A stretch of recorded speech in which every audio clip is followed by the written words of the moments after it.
તાલુકા પ્રમુખ કલ્પનાબેન રાઠવાની અધ્યક્ષતામાં મહિલા નેતૃત્વ દિવસની ઉજવણી કરાઈ।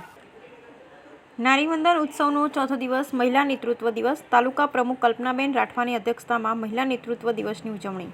જિલ્લા તાલુકા પ્રમુખ કલ્પનાબેન રાઠવાના અધ્યક્ષતામાં મહિલા નેતૃત્વ દિવસની ઉજવણી જિલ્લા પંચાયત હોલ ક્વાંટ રોડ છોટાઉદેપુર ખાતે કરવામાં આવી હતી।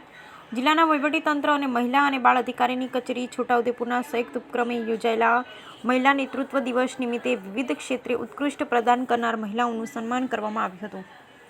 મહિલા અને બાળ વિકાસ વિભાગ દ્વારા કિશોરીઓમાં નેતૃત્વના ગુણોનો વિકાસ થાય તેમજ પોતાના ગામના વિકાસમાં સક્રિય ભાગ લેવા તેવા ઉમદા હેતુથી બાલિકા પંચાયતનો નવતર પહેલ શરૂ કરેલ છે, જેમાં જિલ્લાની કુલ 351 ગામોમાં બાલિકા પંચાયતની રચના થયેલ છે, જે પૈકી પ્રતિક્ષામાં કુલ 52 ગામોની બાલિકા પંચાયત સરપંચ અને ગ્રામ પંચાયતની કુલ 3 મહિલા સરપંચોનું સ્મૃતિ ચિહ્ન આપી સન્માનિત કરવામાં આવ્યા હતા।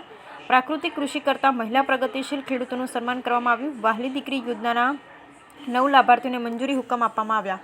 આ પ્રસંગે મહિલા અને બાળ અધિકારી શ્રી હિનાબેને સ્વાગત પ્રવચન કર્યું। આ ઉપરાંત ઉપસ્થિત મહાનુભાવોએ મહિલા નેતૃત્વ દિવસની ઉજવણી અનુરૂપે સંબોધન કર્યું। માહિતી ખાતા દ્વારા પરંપરાગત નાટક રજૂ કરવામાં આવ્યું। નારી વંદના ઉત્સવ મહિલા નેતૃત્વ દિવસ નિમિત્તે ડેપ્યુટી ડીડીઓ શ્રી સેજલબેન, નાયબ જિલ્લા શિક્ષણ અધિકારી કૃષ્ણાબેન, શ્રમ અને રોજગારના અરવિંદભાઈ, પદાધિકારીઓ, નાટકના કલાકારો, બાલિકા સરપંચ ઉપસ્થિત રહ્યા। Bureau report Rehan Patel, Chhota Udepur.